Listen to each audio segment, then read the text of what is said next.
Striking a powerful chord of resilience, a 57-year-old Filipino artist has transformed a local shoreline into a massive canvas, carving a giant sand portrait of football legend Lionel Messi to celebrate the ongoing FIFA World Cup 2026. Stella Maris has a story. Roderick Papalo Saranza, a former wedding photographer who turned to sand artistry to overcome severe depression after the pandemic crippled his livelihood, has captured global attention by blending traditional hand carving with virtual reality technique to engineer his fleeting masterpieces. Noong una, parang libangan ko lang po itong sun art dito sa gilid ng dagat. Kasi wala na akong trabaho, kaya ginawa ko na lang libangan yon.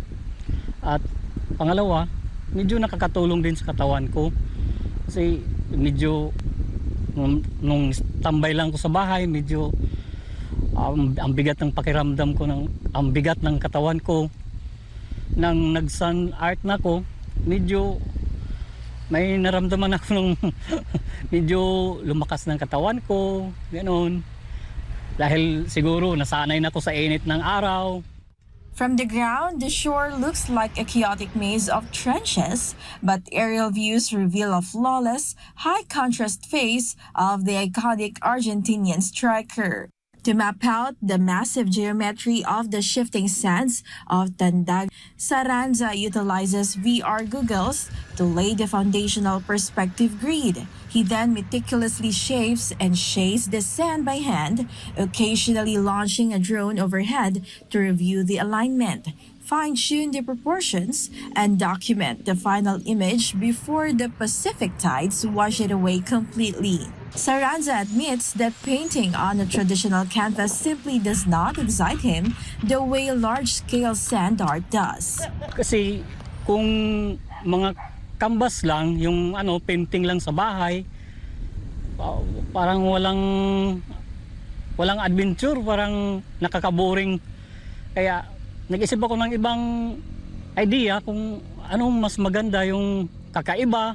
Yun, tingin ko itong sun art mas maganda kayo sa tingin ko ako lang yatang gumagawa nito. When COVID-19 halted public gatherings years ago, Saranza's photography and videography business collapsed, leaving him in a long battle with isolation and financial despair. Turning to the beach in 2024 for solace and physical rehabilitation, his hobby quickly evolved into an adventurous pursuit of art that a standard household canvas could never offer. Saranza's viral creation, which has already racked up millions of views online, stands as a profound source of pride for his hometown.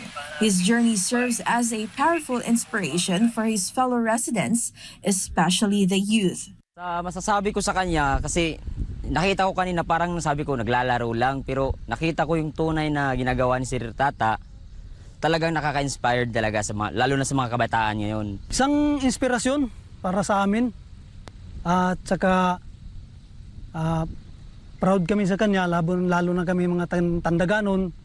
As the FIFA World Cup 2026 kicked off last June and is set to conclude on July 19, Saranza has brought global inspiration to the most anticipated sports event of the year. And while the waves inevitably claim his work within hours, the artist remains unfazed, proving to his community and the world that even the most temporary creations can leave a permanent mark of inspiration. This is your citizen correspondent Stella Maris, SMNI News.